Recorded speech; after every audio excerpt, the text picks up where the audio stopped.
Hello and welcome back to the Odds Now YouTube channel for your Friday preview of all the action at Alexandra Palace and the PDC World Championship. Well, my name is Matt Hill. I hope you had a fantastic festive period. And new viewer or old, welcome along. If you haven't already, please do consider hitting subscribe and joining us here at the Odds Now YouTube channel where we preview all the biggest sporting action around and try and put up some best bets along the way. My daily tournament videos have been running since the action kicked off on, was it the 15th of December? And we're now here on the 27th of December, about to kick off again after Christmas, as I say. We've had a 3-day break. The 96-player field has been whittled down to 32. And a week today, we'll be tucking into the final, won't we? So a cracking week of arrows coming up, some unbelievable twists and turns, I'm sure, along the way. And hopefully I'll be able to point you in the direction of a few winners. It was a topsy-turvy time of things in the early first couple of rounds for me. On a personal perspective, all my anti-post selections went really, really well, but the daily betting tips, it was hit and miss, to be honest. And on the wrong side of fine margins on a couple of occasions. I'm going to try and dig into the numbers at some point when I have a little bit more time, obviously playing catch up after the festivities at the moment. But yeah, I think running slightly behind on the tournament thus far. After a bad couple of days, just the other side of Christmas on the daily picks. But hopefully we can put that right with a strong showing today. So we're now into round 3, which means best of 7 sets. So a longer format, and that, of course, means less games per session. So we're now down to 3 matches per session and 3 high quality matches per session, I think. And for a lot of people, this is where the tournament really gets going as the cream starts to rise to the top and we see some really top quality darts. Well, kicking off the third round is our first game of the afternoon, and it is Damon Heta taking on Luke Woodhouse. And my best bet here is for Heta to win with a minus 1.5 set handicap. So that's to win 4-2 or better, and to hit the most 180s against Woodhouse. Now, I will give Woodhouse a lot of credit here to start things off. I think he's had a really positive year. First big TV semi-final in the form of the European Championship. But I do think he's got his work cut out here against Heta, who has also had a terrific year. Woodhouse obviously disposed of Mike De Decker in round 2. That was a big shock to many. I can't say I was that surprised. I think we were with Woodhouse to an extent in that game from a betting perspective, and I wasn't that surprised to see the way it panned out, because De Decker, I think he's got maybe a little bit of baggage at Ali Pali. It's never really worked out from here, even though he's had a fantastic year winning the World Grand Prix. I thought nerves could be a factor for him and a bit of a slow start, which Woodhouse was able to take advantage of. But his average was in the high 80s in that game against De Decker. He's going to need an awful lot more here against Heta, who had probably one of the toughest round 2 draws possible, pulling his mate Connor Scott. And he fell a set down to Scott, but then went on to seal a 3-1 success where he averaged the best part of 100. Scott's average never dropped below 98, and yet he only won 2 more legs after the first set, which tells you how well Heta played. And I think Heta, he gets a lot of criticism for his TV record, but if you dig a little bit deeper into his efforts on TV this year, his first round exits at the World Grand Prix, World Match Play, and the Players' Championship finals were all in incredibly tight matches. Every time he's averaging up towards that ton, and he's just coming into an inspired opponent. I think he lost to Pietrezco in the last leg decider. He lost to Mike De Decker in the last leg decider at the World Grand Prix. And he was well beaten by Luke Humphries on another occasion as well. No shame in that. So I actually think Heta is a really, really, I think he's about the best player around on the floor. And I think he's turned into a really, really decent TV player as well. I was impressed with the way he dealt with Scott. And I just think he's a little bit further along in his trajectory than Luke Woodhouse here. I can see Woody nicking a set, possibly 2. But I do think Damon will have too much for him. And I think as a result, he'll probably out maximum him as well. So I think combining those two together to get 13-8 at Bet365 via the Bet Builder 2 tool, that looks like a really attractive bet. It's one of my stronger bets on the day. So I'll be having a 2-point win on that first selection.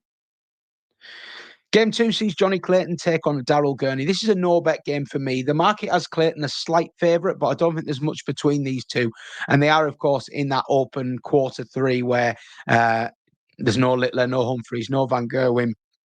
So it does look kind of wide open, particularly with Michael Smith's early exit to Kevin Doots. So both of these two will surely be eyeing up a run to the semi-finals, which would be uncharted territory for both. They've both got a personal best of quarter-final appearances at the Ali Pali.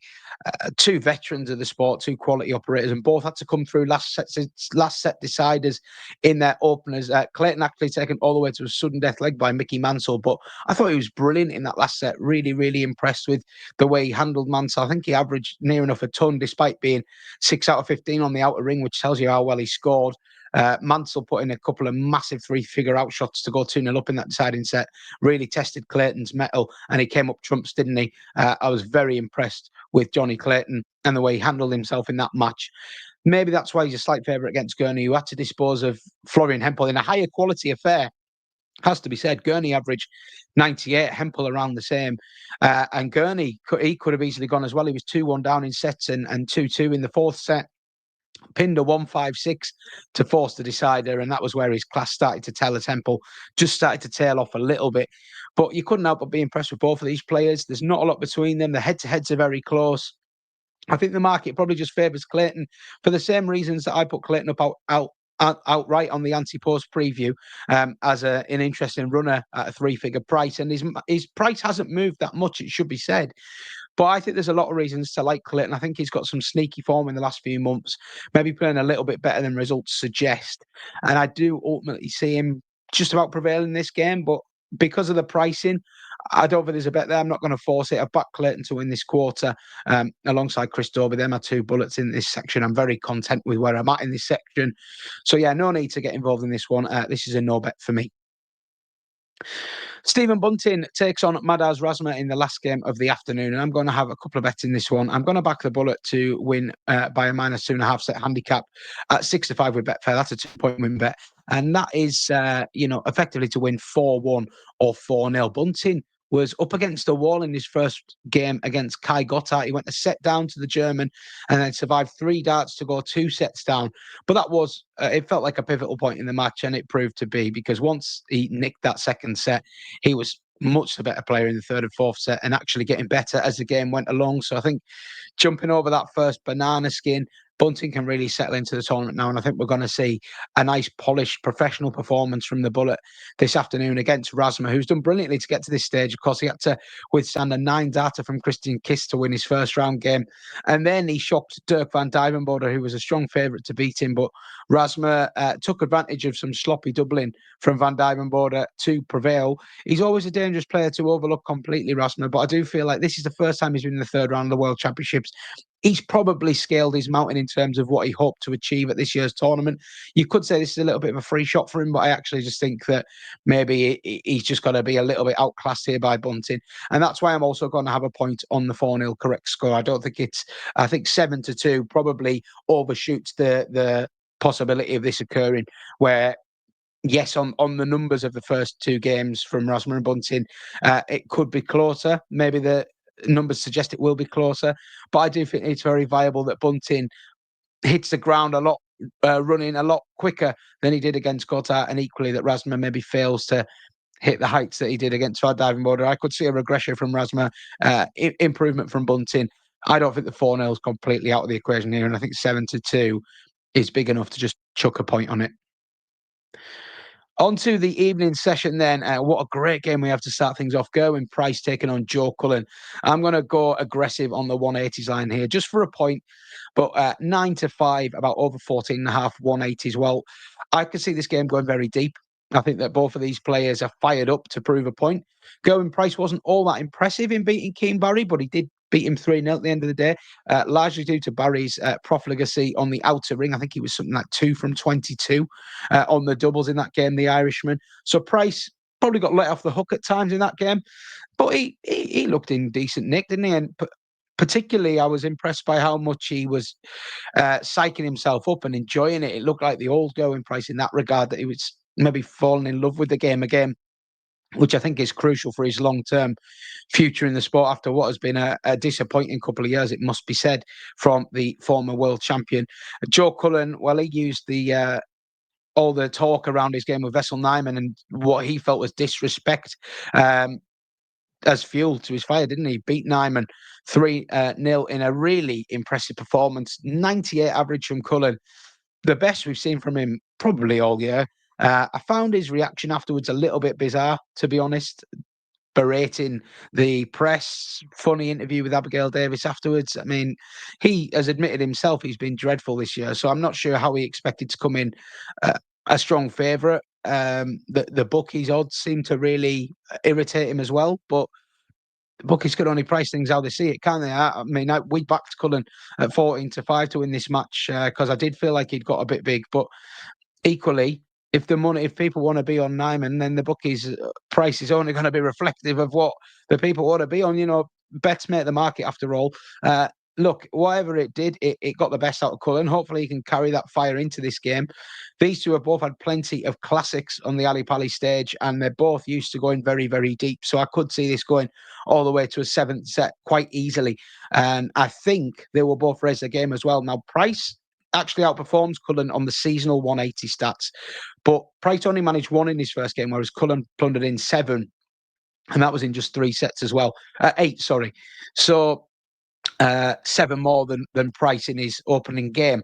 However, I think the fact that Cullen hit 8 180s in 4 sets is very encouraging for the overs line of the 180s, because it's hard to believe that Price is going to be that low again, particularly when he knows he's got to lift his game here against someone like Joe Cullen. I imagine Price has been on that practice board over Christmas, even if he tells you he maybe hasn't been hammering the 180s and hammering the lipstick, and I'm expecting an improved showing from him there. And Cullen, he'll just want a repeat of that performance against Nyman, won't he? And I think this could be a little bit of a classic. But I think the over 180s line, the market seems to be favouring unders, which surprises me slightly, because I see this being a tight game. So I think we'll have a lot of sets, a lot of legs, a lot of chances for 180s to land. And that is ultimately what you're looking for with 180s lines. It's not whether the players hit a lot of 180s, it's how deep you think the game is going to go is the key factor for me. I think this game goes deep, so I want to back the over 180s line. I'm going to do it rather than doing 2 points on the over 12.5. I do feel like it's quite volatile, and this will either kind of sink or swim. So I'm going to go high. I'm going to go over 14.5 180s, which is 9-5 with vBet. That looks really big to me. I could easily see these two catching fire on the red bit.